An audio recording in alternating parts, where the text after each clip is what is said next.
keluhannya seperti apa, haidnya berapa lama, kalau haid berapa banyak ganti pembalut.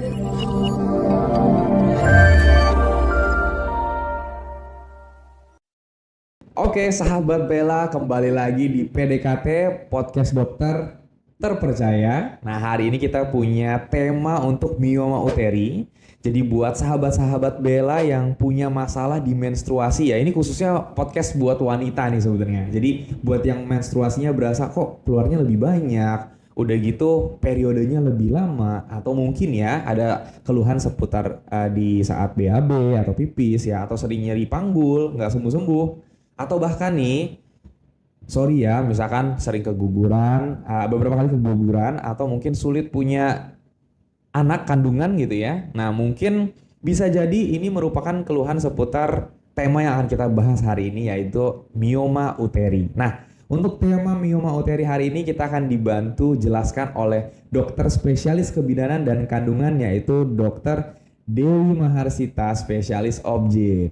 Halo dokter, sehat dokter ya? Sehat. Sehat nih. Ya. Dokter sebelumnya udah punya anak? Sudah. Alhamdulillah. Anaknya berapa dok? Baru 1. Oh, satu spesialis objin, harusnya anaknya sehat. Spesialis kandungan. Amin. Dokter, thank you nih dokter buat waktunya hari ini. Mungkin sebelum kita mulai membahas temanya, aku justru pengen tanya, spesialis objin tuh maksudnya gimana sih dok? Dokter kandungan yang berbeda atau gimana dok? Jadi dokter spesialis objin itu sebetulnya dokter spesialis yang menangani 2 hal ya. Kan dia objin kan obstetri dan ginekologi. Oke. Jadi bagian obstetri itu yang menangani khusus untuk perempuan-perempuan hamil. Kemudian yang ginekologinya yang permasalahan terkait penyakit kandungan ya. Oke. Jadi misalnya ada tumor jinak, tumor ganas, kemudian gangguan haid. Seperti itu. Oh oke. Berarti spesialis objin tuh kandungan lah ya, dokter spesialis kandungan. Iya. Tuh sebenarnya dengan spesialis objin zaman sekarang, apa yang bisa diberikan dampak kepada masyarakat dok? Untuk dokter spesialis objin sendiri. Objin banyak sih sebetulnya tugasnya ya. Jadi kalau bagian obstetri kan tentunya kita menangani ibu hamil ya. Jadi bagaimana merencanakan kehamilan yang sehat gitu. Terus kemudian bagaimana kalau misalnya sudah hamil, bagaimana kita bisa mengawal supaya kehamilan itu tetap sehat. Harapannya nanti pada persalinan ibunya sehat, bayinya juga sehat dan cerdas gitu. Oh wow, that's very interesting. Jadi seperti terkesan kayak ternyata bisa diprogram before kelahiran gitu ya. Iya. Oke. Oh ini mah kalau buat saya pribadi, kalau zaman dulu sekolah kayak ada TK, sekarang ada yang sebelumnya TK Betul, lagi gitu ya. Ada preschool ya. Iya, ada preschoolnya lagi, Bo. Oke, Iya. berarti sekarang bisa dikatakan zaman sekarang kalau punya kandungan atau mau punya anak bisa diprogram supaya kelahirannya bisa lebih baik ya. Betul. Nice, oke, thank you dokter ya. Ini spesialis objin ya teman-teman ya. Nah, dokter, tema kita hari adalah mioma uteri. Saya tuh sering punya tim juga ya. Kalau menstruasi itu sampai izin, sampai dia bilang suka sakit, nyeri, atau kakak saya juga kan kebetulan wanita. Itu kenapa ya dok ya suka menstruasi sakit Nyeri gitu, ya? nyeri gitu ya? Normalnya sih kalau wanita harusnya kalau haid kan nggak sakit ya, haid atau menstruasi kan harusnya kalau datang bulan nggak sakit kan, masih bisa beraktivitas normal. Nah kalau misalnya sampai harus minum obat pengurang nyeri atau bahkan harus sejenak istirahat dari kegiatan sehari-hari kan itu berarti sudah abnormal ya, maksudnya. Oh ya? Ya kita harus gali dulu, kita harus cari tahu kan apa yang menyebabkan dia sampai istirahat gitu. Memang ada beberapa perempuan yang mungkin memang hanya nyeri haid biasa ya, gitu bilangnya kan, kalau istilah medisnya dysmenor gitu. Iya, kayak seperti kayak hal yang common gitu loh, nyeri. Padahal kan sebenarnya enggak ternyata ya. Iya, ternyata setelah diperiksa ternyata bagus, maksudnya kandungannya bagus gitu ya. Cuman memang biasanya kalau kayak begini biasanya memang dari awal dia haid, memang dia mungkin terasa nyeri gitu ya. Jadi adalah pengaruh genetik gitu ya. Tapi ada juga yang kalau misalnya kita periksa ini, kita gali lebih lanjut, ini kenapa sih kalau haid sampai harus ada yang datang periksa gitu ya, kenapa sih kalau misalnya saya haid sakit itu betul ya? gitu. Jadi harus pada saat pemeriksaan ternyata pada saat USG ya, biasanya kalau misalnya kan biasanya kita memang anamnesis dulu kan, cari keluhannya seperti apa, haidnya berapa lama, kalau haid berapa banyak ganti pembalut begitu ya. Dari Oh. itu kan kita udah tahu nih kira-kira oh ini haidnya kayaknya something's wrong gitu ya, ada yang salah Oke. nih dengan haidnya nih, kenapa mungkin kalau misalnya haidnya jadi banyak gitu ya, ganti pembalut berkali-kali, ternyata dari USG mungkin ada kelainan dari rahimnya gitu ya, jadi misalnya apakah ada tumor gitu kan, Oke, seperti itu. wow. Bahkan bisa sampai ke tumor ya. Iya Ini bisa. persiapan buat istri saya juga nih. Iya ya, sebelum Oh. hamil ya. Lah, tumor itulah yang disebut sebagai Miom salah satunya I gitu kan. see. Nah, oke, ini mulai masuk ke pembahasan ya, Dok. Jadi ternyata menstruasi itu memang ada tahapan yang mungkin before juga belum tentu mioma juga ya. Betul. Tapi ya mungkin itu akan kita bahas di podcast kita nih. Cuman Iya. minimal kalau teman-teman sahabat Bella udah menstruasi dan rasa nyeri, kayaknya better dikonsultasikan kepada dokter ya. Betul. Nah, Dok, apa sebenarnya mioma uteri? Jadi mioma kalau secara umum dia sebetulnya tumor jinak ya, tumor Oke. jinak dari otot rahim sebetulnya. Tumor jinak jadi artinya kayak ada jaringan tumbuh gitu ya di Betul. dalam. Iya, Itu di jadi daerah mana, Dok? Sorry. jadi Biasa kalau tumbuhnya. rahim itu Oh, di kan- rahim ya? Betul, di rahim, di otot rahim Oh, di tepatnya. otot rahim ya. Oke. Jadi Nah, di itu otot rahim. biasanya karena apa, Dok? Orang bisa kena mioma itu? Kalau sampai sekarang sih sebetulnya belum ada yang bisa memastikan penyebabnya apa. Cuman memang ada beberapa penelitian yang mengatakan memang ada pengaruh genetik di situ ya. Jadi riwayat turunan mungkin di keluarga, mungkin dari ibu atau kakak perempuan atau tante mungkin ada riwayat miom. Jadi bisa dikatakan menurun lah ya gitu ya, membakat istilahnya Oh, kita wow. bilangnya. I see. Itu bisa dideteksi secara dini nggak sih? Atau kayak orang menunggu nyeri dulu lagi? Atau sebenarnya memang disarankan sebagai wanita ya setahun sekali cek rahim atau gimana itu, Dok? Sebetulnya kalau apa namanya pemeriksaan tahunan gitu kan kayaknya terlalu effortless Oh, ya, iya. maksudnya kayak nggak worth it gitu kan buat apa gitu. Tapi Oh. biasanya kalau misalnya memang di keluarga ada riwayat apa ya penyakit di kandungan gitu kan seperti saya yang bilang tadi itu kan, jadi miom itu memang ada riwayat turunan di keluarga. Bisa kalau misalnya memang ada gangguan haid bisa diperiksakan lebih awal gitu. I see. Nah, Dok, untuk miomnya sendiri kan seperti tadi gejala yang saya mau tanya kan gejalanya apa nih? Jadi saya bisa siap-siap juga kan kalau misalkan istri saya agak sakit, apakah artinya, aduh kalau dia nyeri baru 1 bulan langsung miom gitu atau gimana, Dok? Yang kayak lebih spesifiknya ada gak? Oke, kalau gejalanya banyak ya sebetulnya, meskipun ada kalau misalnya di penelitian sih kadang ada juga yang asimptomatik ya, jadi istilahnya pas nggak ada keluhan gitu, pas diperiksa ternyata ada miomnya gitu kan, meskipun bisa miomnya juga kecil begitu ya, ya? bisa ada seperti kayak gitu juga gitu. Jadi insidental ya, maksudnya nggak ada keluhan, mungkin pas check up gitu ternyata di USG ada miom gitu, meskipun ukurannya masih kecil gitu ya. Nah, tapi ada juga yang kalau sudah ada keluhan gejala sih yang paling sering itu sebetulnya haid ya. Jadi misalnya haidnya mungkin lebih banyak dari biasanya atau lebih lama. Biasanya mungkin ganti pembalut kalau perempuan normal kan sekitar 5-6 kali kita bisa gitu ya. Itu mungkin Dalam sehari? banjir. Betul. Oh ya, Masih itu saya sering dengar tuh banjir banget. ya kan, sampai ada juga pasien yang sampai harus pakai popok tuh kalau misalnya Oh my God, iya, pas lagi iya. haid gitu. Nah, itu ada periode tertentu nggak, Dok? Kayak misalkan, karena lucu juga ya, kayak saya kalau saya pikir-pikir di bulan ini dia sakit, tapi bulan depan dia nggak sakit. Nah, maksudnya kalau miom apakah every month atau bahkan kayak itu berjalan dalam periode segini baru oh ini kayaknya miom nih. Kalau misalnya miom itu gejalanya sebetulnya tergantung dari ukuran dan letak ya. Jadi kan letak miom ini kan ada juga yang, jadi kalau misalnya rahim itu kan ada yang bagian paling dalam, bagian tengah itu bagian ototnya dengan bagian luar ya.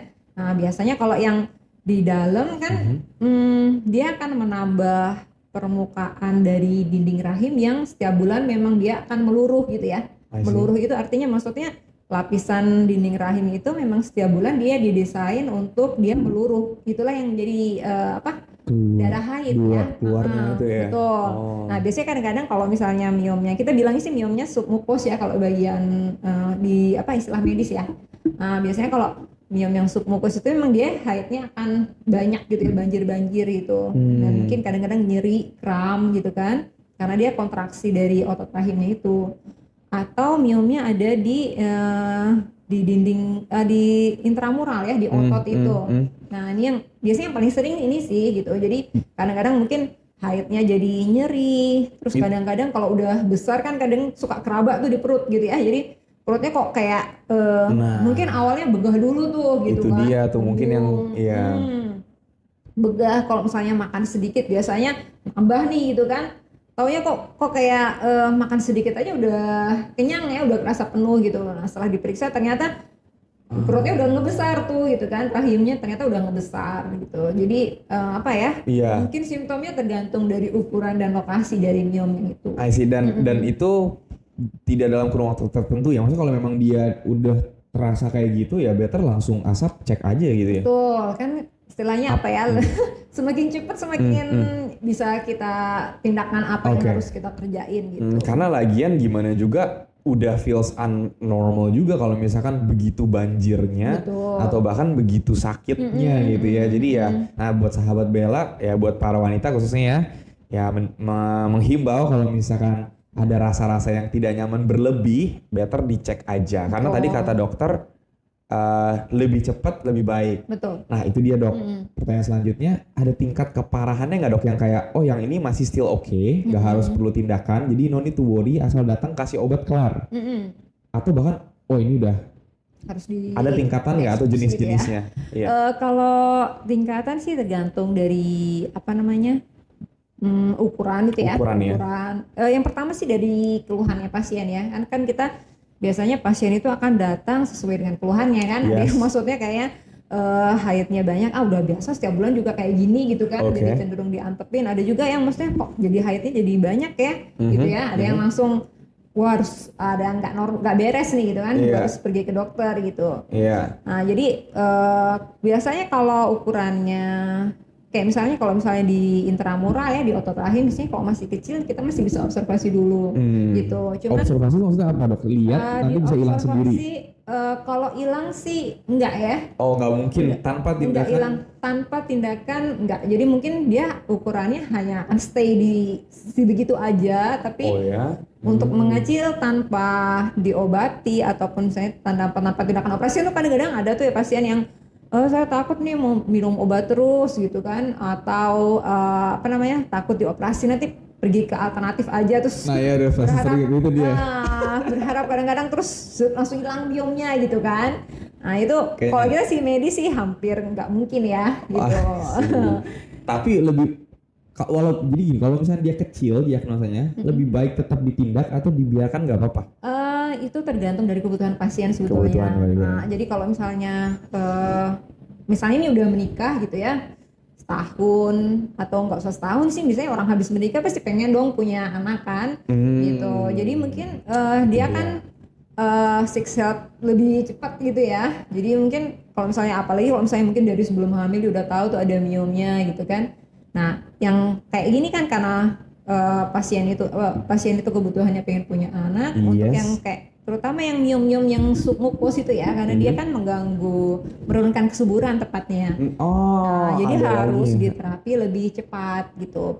Mungkin perlu tindakan koreksi secara operasi biasanya ya. Itu cara diagnosanya gimana sih dok? Metodenya di scan gitu USG atau diagnosanya sih pasti MRI, kita dari pemeriksaan fisik dulu sih biasanya. Kalau untuk ukuran-ukuran yang gede kan biasanya keraba tuh, misalnya perutnya udah begah gitu. Biasanya kalau misalnya begah, cepat kenyang gitu kan. Apalagi dia ngeluh kok perutnya jadi keras gitu. Biasanya mungkin pegang aja, mungkin oh ya ini kayaknya miomnya udah gede nih gitu. Ada juga yang maksudnya dia perlu di USG gitu kan. Nah berarti ini buat sahabat Bella nih ya, jadi tidak hanya, jadi menurut aku nih dari obrolan sama dokter nih buat para wanita atau istriku masa depan, istri masa depanku. Istri masa depan ya. Jadi ada dua, yang pertama pokoknya kalau menstruasi sakit atau berasa perutnya begah atau nyeri segala macam yang berlebih cek. Atau yang kedua pas toh nanti kita kalau udah nikah mau punya anak memang harus cek rahim juga toh. Sekalian aja karena ternyata miom ini selain bisa mengganggu menstruasi tadi yang rasa nyeri berlebih, bisa juga mengakibatkan efek ke kesuburannya Betul, tadi ya, iya. justru mengganggu ya. Mm-mm. I see. Nah dok, berarti itu efeknya kalau nggak ditangani Mm-mm. gimana tuh dok? Kalau efeknya ditangani, kalau biasanya sih biasanya Sampai- kalau yang submukos tadi ya, Iya. terutama kalau misalnya mau program punya anak ya, dia memang menurunkan kesuburan sih gitu. I see. Atau dia bisa hamil tapi bisa keguguran gitu kan, bisa abortus gitu. Iya, berarti buat teman-teman yang beberapa kali keguguran atau sulit hamil, Bisa dicek. boleh cek juga ya. Betul. Oke, nah dok, dari tadi tuh keluhan-keluhannya ya, fear-fearnya nih. Iya. Pertanyaannya, bisa sembuh nggak dok sebenarnya itu tuh? Kalau sembuh ada beberapa pilihan pengobatan ya, dari yang paling ringan tuh kan kita kebalik lagi ke apa namanya, ke kebutuhannya pasien ya, ke kebutuhan pasien kebutuhan itu termasuk juga dengan keluhannya dia gitu. Kalau misalnya keluhannya masih ringan, ukuran miomnya masih kecil gitu ya, dia belum istilahnya paritasnya udah cukup ya, paritas itu maksudnya sudah punya anak gitu ya, mungkin bisa kita tawarkan pakai obat dulu gitu. Biasanya obatnya ini juga biasanya ada yang pilihan yang hormonal, tapi biasanya hormonal itu biasanya dia hanya akan mengurangin misalnya haidnya gitu ya. Kalau misalnya haidnya banyak, banjir gitu, dan biasanya bisa ada sih, ada yang kayak pil KB gitu ya, yang supaya siklus haidnya normal gitu, terus perdarahannya jadi berkurang gitu. Kalau yang ringan sih kan biasanya kadang-kadang pasien juga takut ya kalau misalnya langsung Itu dia. ujuk-ujuk langsung dioperasi gitu. Tapi in the end, kalau tumor dihilangkan, akan kembali lagi dong ya dok. Obat itu kan hanya sementara kan? Betul. Jadi obatnya itu bukan menyembuhkan sih sebetulnya. Jadi hanya mengurangi mengurangi. Betul, mengurangi gejalanya, perdarahannya aja sih. Ya udah sih buat teman-teman sahabat Bella, ditindak aja kalau menurut saya. Jangan ditunda-tunda ya. Betul. Rasa sakitnya mungkin cuma 5 jam kalau ditindak gitu ya, tapi sembuhnya bisa buat panjang. Iya. Karena saya baca-baca juga bisa menimbulkan ketidaknyamanan saat berhubungan juga dok. Betul, ya. Benar ya? Jadi Iya. apa istilah medisnya kan dispareunia. Jadi kan ya mengganggu kenyamanan ya. Itu Jadi dia. nyeri gitu kan. Nggak boleh ya, istriku tidak boleh.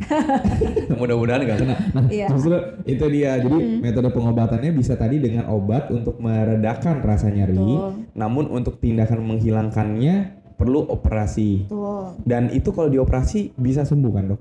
Kalau dia operasi, jadi operasi ini sebetulnya kalau operasi yang definitif itu sebetulnya diangkat rahimnya ya.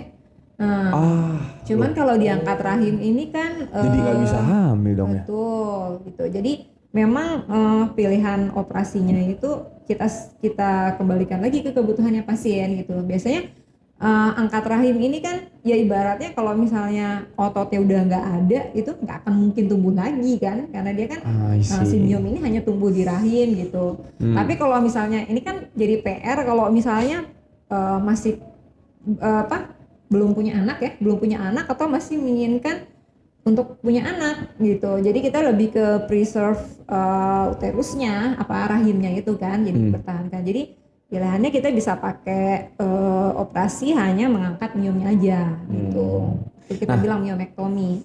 Oke, saya sebenarnya ini kalau di pikiran saya ini masih banyak banget pertanyaan kalau saya memposisikan diri sebagai pasien ya. Tapi saya rasa nanti kedepannya ya teman-teman boleh cari Dr. Dewi Maharsita untuk konsultasi lebih lanjut ya. Karena saya ada beberapa pertanyaan-pertanyaan, tapi kalau yang saya tangkap sampai saat ini sih, ya ternyata ini bukan suatu hal yang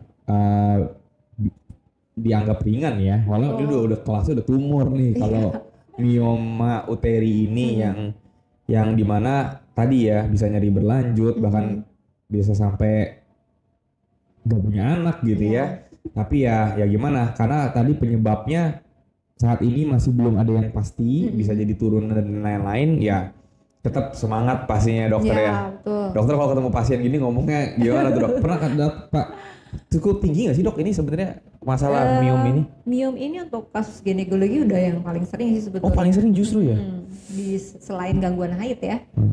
Cara motivasinya gimana dok buat teman-teman biasanya? Kalau kan pasti sedih ya maksudnya dengan gitu ya atau gimana? sebetulnya kalau kita diskusi di ruang praktek kan kita lebih pakai simpati dan empati ya. Jadi mestinya kita menyampaikan kondisi kan ini sebetulnya nggak mudah ya. Ibaratnya kalau berat, orang ditanya mau sakitnya kan pasti nggak ada yang mau sakit kan gitu. Cuman kita posisikan. Jadi kita